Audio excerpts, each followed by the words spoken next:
What's up, guys? This is Sean and welcome to another episode of the iherng podcast. And before we go into the question, this episode is brought to you by Bottoms Lab, which is an apparel company who is hooking me up with pants every time I go for property visits. So they are flexible, they are versatile. I love it. If you want to get one for yourself, I will just put the link down below for 10% discount. June. Then today we will answer a question from email. This is from Frankie. Hello, Sean. Really, they write hello and not I say hello. And how are you? Hope you are doing well and excellent into the future. We are excited to write to you and hope you could enlighten us with our property huntings in Malaysia. My wife and I have watched your channel from time to time and we have learned a lot from you. Thank you very much for your generous sharing about properties in Malaysia. Before throwing you our questions, we would like to briefly introduce ourselves. We are Sarawakians in our late 40s and both of us are working in China for many years. We have a daughter who has just went to Singapore for her tertiary education and have a fully paid apartment in Kuching that is now occupied by my parents. After many years overseas, we are planning to come back home for good. Also, we plan to buy some properties in Malaysia for our future stay, not decided whether we will be in East or West Malaysia yet, and for investment purposes. Also, with our current financial situations, we would be affordable to invest in additional 2 properties. The followings are our questions. Number 1, is now the right time to invest in properties in Malaysia? How's the market like in 2022 or 2023?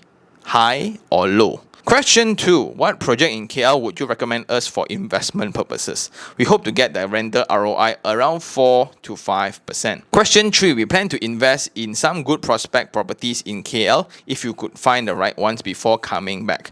What would be your recommendations for us in getting the right properties, bank loan arrangements, renovations and renting out matters while working in overseas, at least for now? Or do you have any suggestions for us before we go into further property huntings? We are pleased if you could advise us accordingly. Hope that you will have a nice day. Regards, Frankie. So first of all, before we end the Chinese New Year, 恭喜发财，新年快乐，身体健康，虎年行大运. And the context of the email would be a couple in their late 40s from Kuching, now having their daughter in Singapore for her uni, then have a fully paid apartment in Kuching, hoping to come back home in Malaysia for good, and with their financial situation, they want to buy for own stay and investment. So let's jump into question number 1, right? Is it the right time to invest in properties now?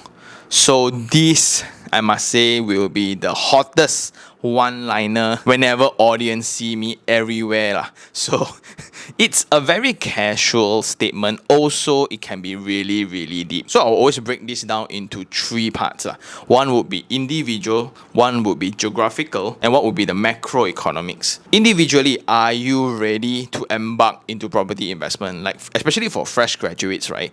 If I were to tell you that there's a good deal now, which is 700,000, but your salary is only 2,008 currently, are you going to go all in? Are you ready to go all in even if you can't afford to?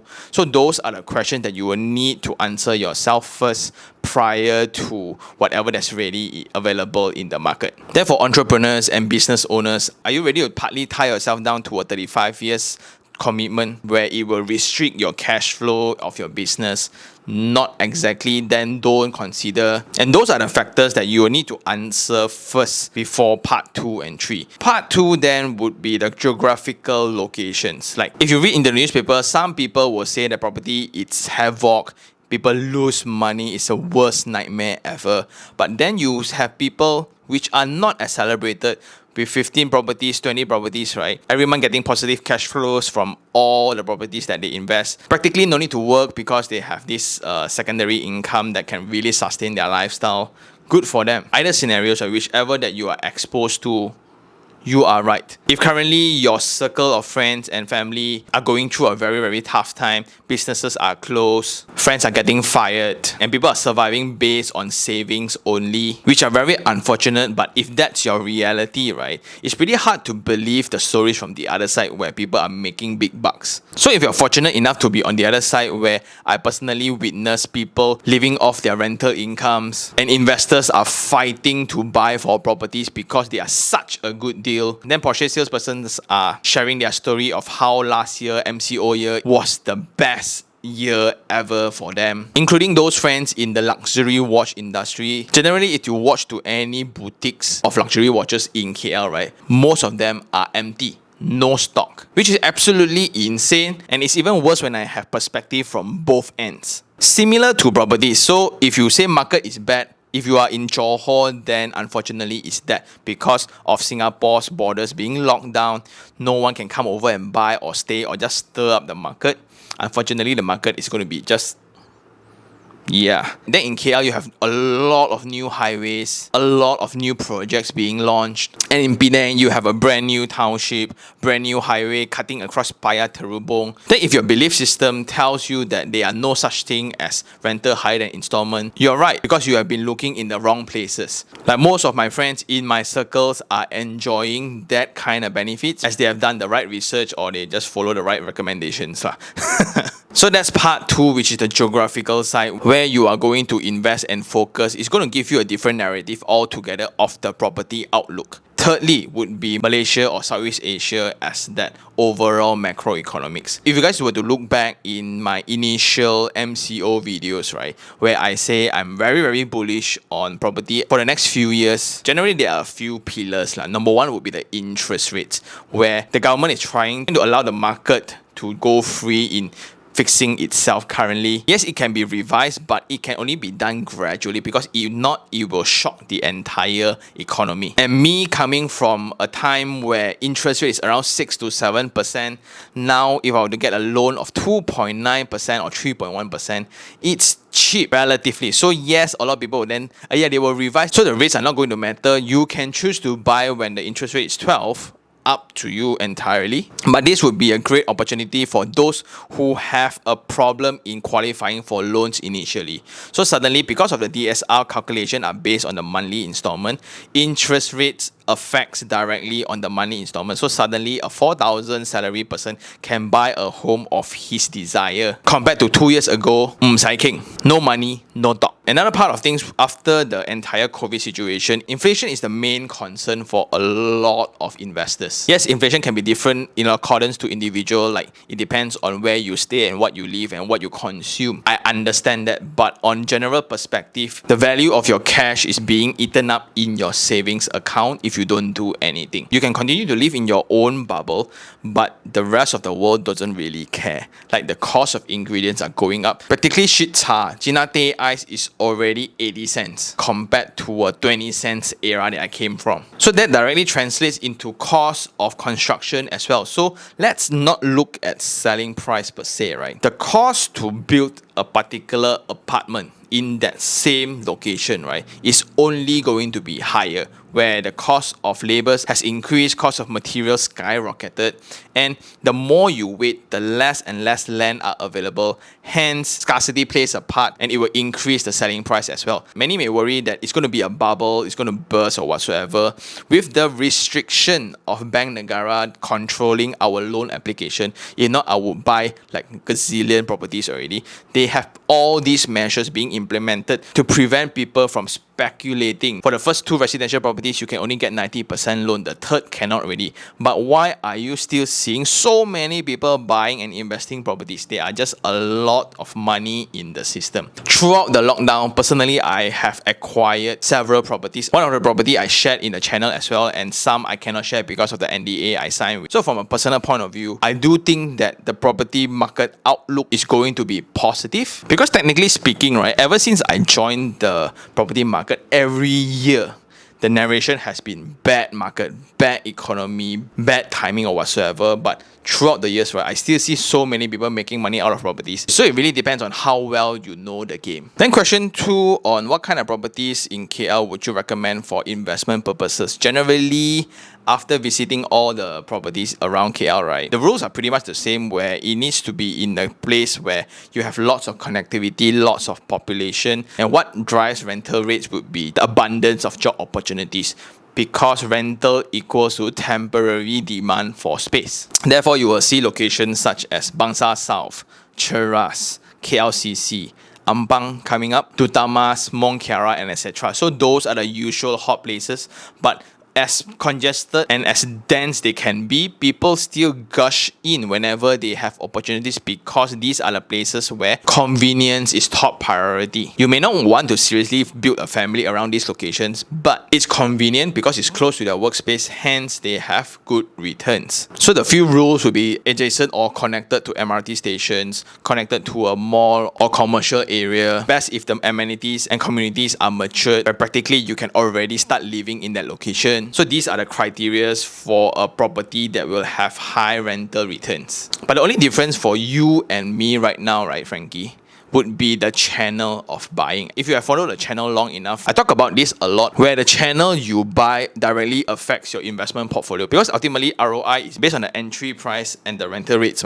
right? Ultimately, later if you want to sell, it will be the selling price. So there are several marketplaces in Malaysia for you to buy properties. You have the developers directly, new properties. You have the sub-sale markets where you buy from owners that are readily built. You can go into auction properties, or you can go into this bulk purchase channel. So personally, I'm a client of this property investment company, which is Far Capital, and they are a bulk purchasing company. Also, they renovate for people, they analyze properties for people, and they will tell you whether can you afford this or not, and what would be the exit strategy, what would be the rental strategy, and etc. I spoke about this a lot already, so I'll just put the link down below if you want to understand more. But my point is, your entry price directly affects your investment ROI. And that correlates to your third question, like if you are still in overseas, what would be the best way moving forward, because you are not here? How can you deal with owners? How can you deal with carpenters or contractors or agents to rent out and etc.? It's going to be very, very tough if everything is done virtually, right?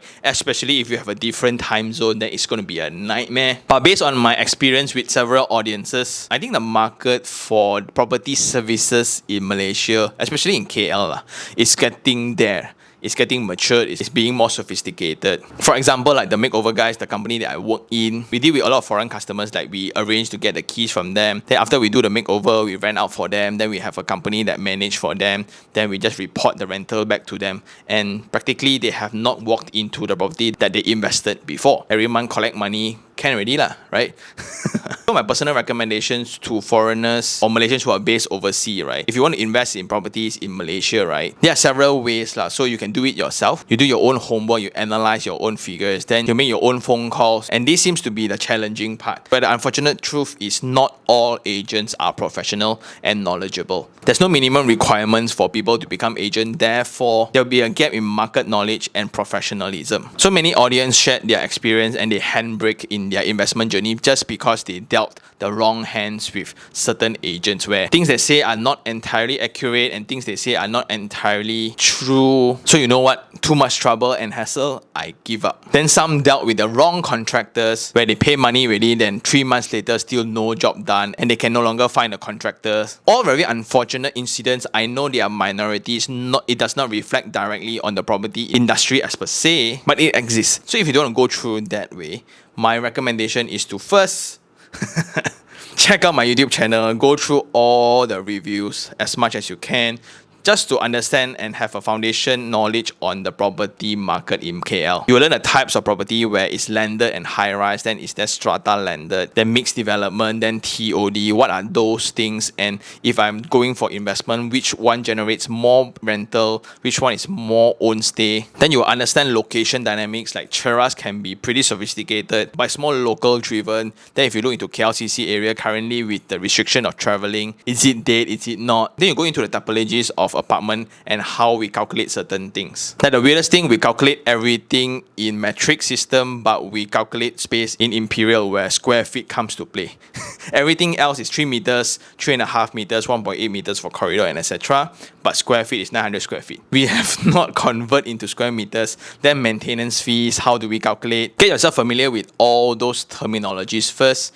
Then either you want to go into the research yourself, or you can join a property investment company like Far Capital, as they will also look into your income profile, your credit scores, match that with bankers. Then once you get a key, do you want to renovate with them, or you want to renovate with the makeover guys, or you want to get your own auntie or uncle to help you? Then to rent out, you want to get external agents, or you want to get internal people that manage for you.